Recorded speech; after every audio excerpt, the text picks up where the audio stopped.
afternoon, everyone. This is Meet the Candidates with Lisa Lene. I'm your host, and this is another episode. And we have, of course, a candidate for office, District 7, Yes. Silas Isaiah Baldwin. Thank you so much for joining us today. And Lisa, thank you so much for having us. Thank you. Yes, thank thank you. you. So we're going to jump right into the questions. We know that the election is August 28th, and we're hoping that you will go ahead and make sure that you are informed about the candidates. Make sure you know about all the candidates and, of course, everything that you'll be voting for on August 28th. So we're going to start with our first question. Tell me about yourself. What about your education, your family, job? Well, Lisa, I am a lifelong resident here of Bessemer and of District 7. Mm-hmm. I grew up here, raised here, went to school here, graduated from Miles College, cum laude. All right, Golden Bears. Yes, Golden Bears. Golden Bears, with the BA in history. And now I've just been accepted into Cumberland School of Law, which I'll be starting next week. That's awesome. FYI, students, that is number 11. That is the number 11 law school in the United States. So make sure you keep your GPAs high so you can also go to the Cumberland School of Law. Oh, yes. Very prestigious school. Very, very. Many great politicians, educators come out of that school. And while we're on that, I am an educator. Teach ninth grade history in the private sector, as well as I service over 75% of grieving families here in the city of Bessemer as an employee at Faith Memorial Chapel. Wow. So I've been active. I've been involved. I've been in public service, serving families. That is public service. I've been doing that since 2010. Mm-hmm. And so I am very involved in my community, very active and proactive in my community. I will be a powerhouse for change. All right. My feet will stay on the ground for this district. I will be a foot soldier for this district that I serve. All right. That sounds amazing. Like you're really rooted in your family and possibly some things that they've done. Yes, ma'am. Yes, ma'am. Barely. My grandfather taught over 30 years at Florida A&M. Wow.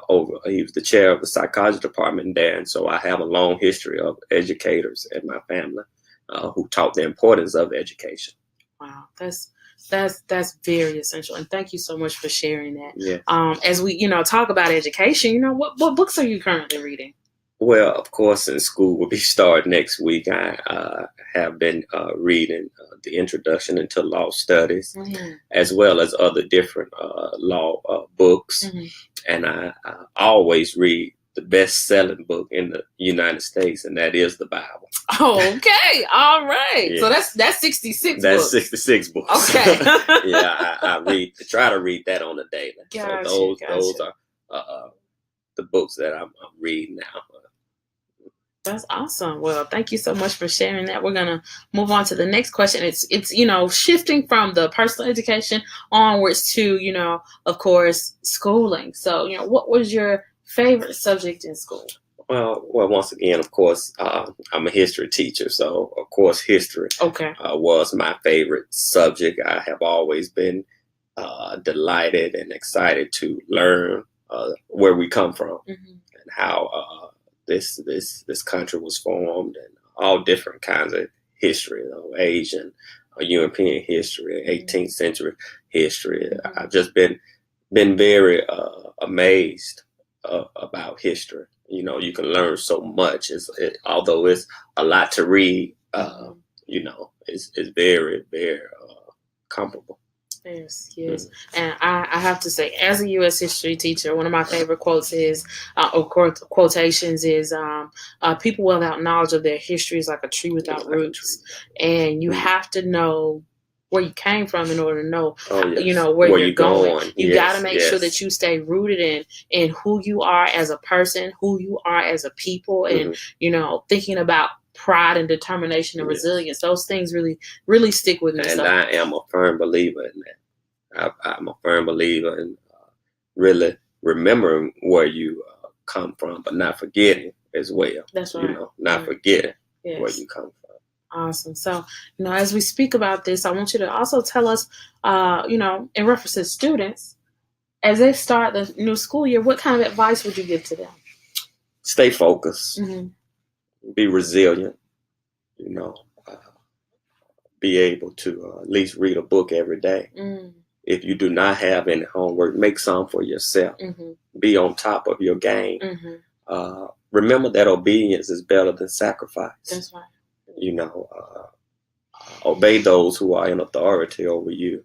And, be able to be strong in what you and confident in what you in. Don't be bullied. Don't allow yourself to be bullied by anyone. You know, you be strong and confident in yourself. You know, I was raised like that. You know, from my grandfather on my mom's side raised 10 kids. Wow. And so we were taught, you know, you answer to what someone calls you. Don't if your name not Duck, don't answer the duck. Right. And so we were raised like that. And so it takes a village. It takes a village, and the important thing is you know, be able to succeed and listen. Listen is the key. I think that's so powerful. That's so powerful. We're going to come right back with you in just a moment. Thank you.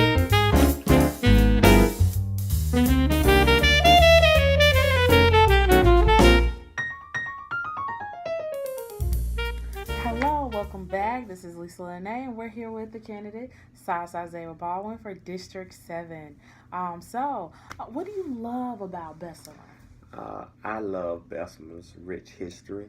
Bessemer has a lot of history that dates back, you know, many years ago, and I like that we are on the progress. We are moving forward. Bessemer has garnered so much attention in the last 10 years. Since I've graduated high school, we have received a new high school.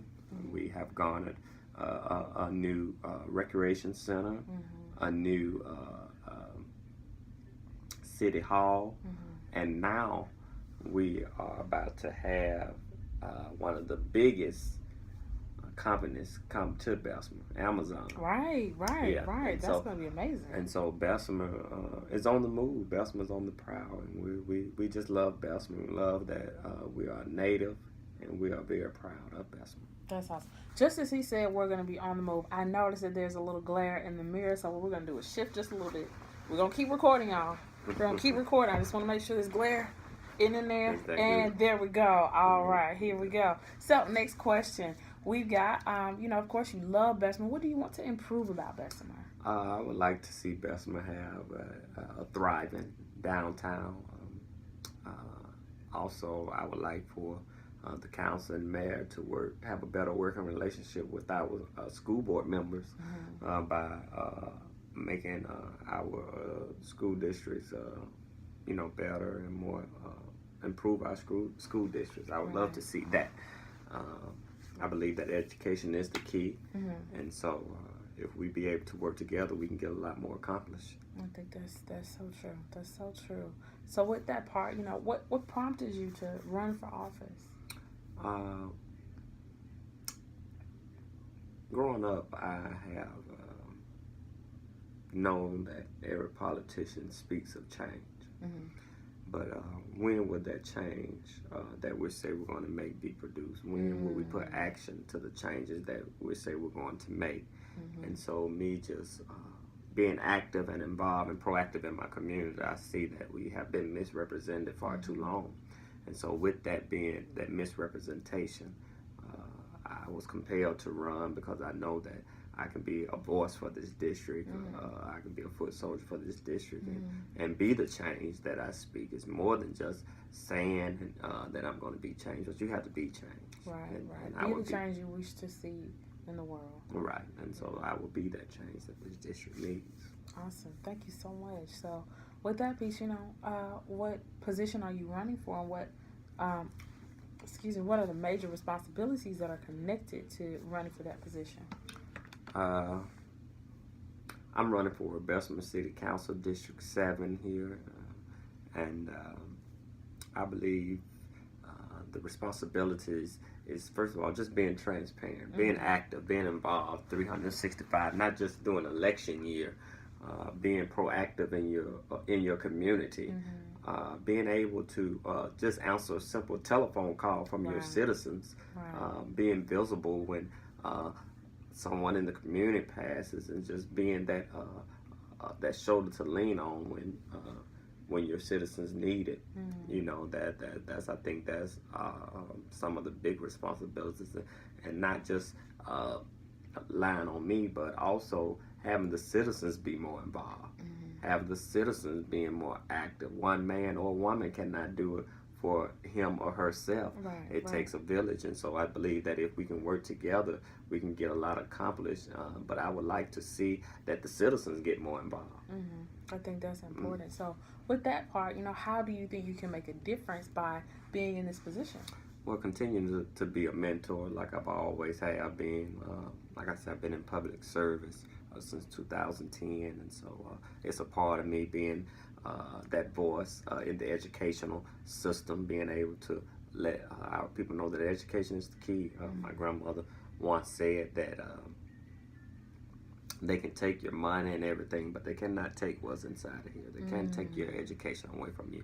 That's and so true. Continue to be that voice for education, and being visible and vocal, and being able to bridge the gap between faith-based organizations and city government. As some of you know, that I am licensed and ordained myself, so being able to bridge the gap.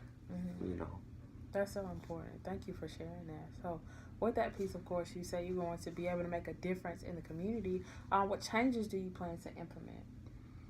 I just like I said, being able to have a better working relationship with the mayor and school board, being able to be more visible in my community, being able to make sure my community is clean, and being active and proactive, seeing a better downtown, and an educational system. That'll be two of my main focuses. I think that's really important. So with all of those things, thinking about the position and running for office, how has this impacted your family and your loved ones? Well, it has had a big impact on my family, due to the fact that we have had to open up our lives, to the public, and this is what we decided to do. So, we were confident and able to do that, but my family has always been so overprotective of me, and so when they see things, they are so in a hurry to attack other people because they have attacked me. But I have to let them know that this is a part of it. This is politics, and although politics don't have to be this way, people allow to be used by that. And so I tell them, when they go low, like Michelle Obama said, we go high. That's right. And so we don't stoop to anyone's level. We rise above that. We will be that tree that is planted by the rivers of water, and we shall not be moved. All right. That's a good song to remember too. And I love the fact that you touched on that part. I know you mentioned Michelle Obama, but I'm also a Drake fan. So I love that verse. It says, "A wise man once said nothing at all." Sometimes people don't need a response from you because what they said was worthless. So thank you for sharing that. And when they go low, we go high. He believes that too. All right. Next piece we have, of course, what are your big plans for election night? Well, not necessarily big plans, but we will be. I will have family coming in as early as this weekend. Wow. To partake in these festivities, and we're just going to enjoy each other's time and be at my grandparents' home. Enjoying him and really celebrating him and all that he has done for raising 10 kids. You know what I'm saying? Being that legacy and that figure that we need. So we'll be celebrating him as the results come in, and just thanking him for all that he has done for us, and that's about it. We're just going to be there enjoying him. He's not in the best of health now, so we would allow I'm sorry about that. allow him to be around him during this time. Okay. So of course we're talking about election night. Have you planned your acceptance and concession speeches? Yes, I have. I flow a lot from my heart, and so I speak from my heart. I rarely write things down, but I have prepared in my mind and in my heart a concession speech and an acceptance speech, and I will deliver both of those when the time permits. And so we believe that we will be victorious on to either way, win or lose, because we have fought a hard-fought campaign, and so we believe that it will be well. That's good. It's definitely a positive way to look at it. So very healthy. So with that piece, of course, with the election ending, win or lose, there's always going to be a winner and loser. So if you are elected, will you be willing to work with those opponents in your race? Oh, most certainly. I will be able to work with anyone who gets in office, because I win or lose, I'm going to stay active, because that is me. I am a public servant, and so I will stay active and proactive in my community, and I will be able to work with any candidate. That's good. Now, if you unfortunately, if you are not elected, will you be willing to reach out to the opponent who won? Yes. I've prior to election, I have spoken to both of my opponents, and I have wished both of them the best of luck, and I mean that with all sincerity.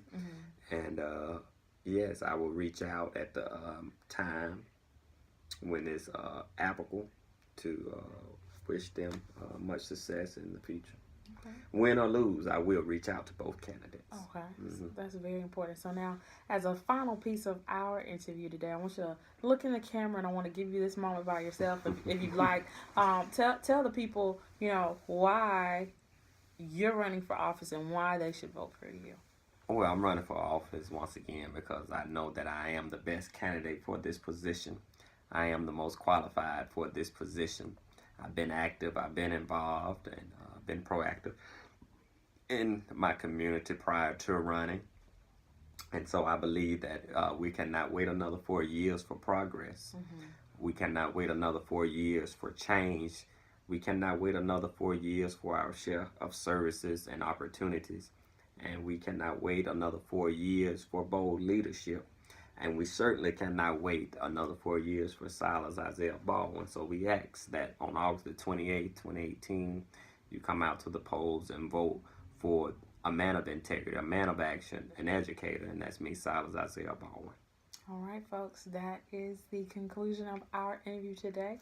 Thank you so much for watching. Thank you so much, Silas Baldwin, for being here. Yes, and before we leave, I would like to thank you for all that you do for our city and your district. Thank you for being that voice that we need. You have come back home to Bessemer and shaking up things. I didn't mean to. I just want to be on social media.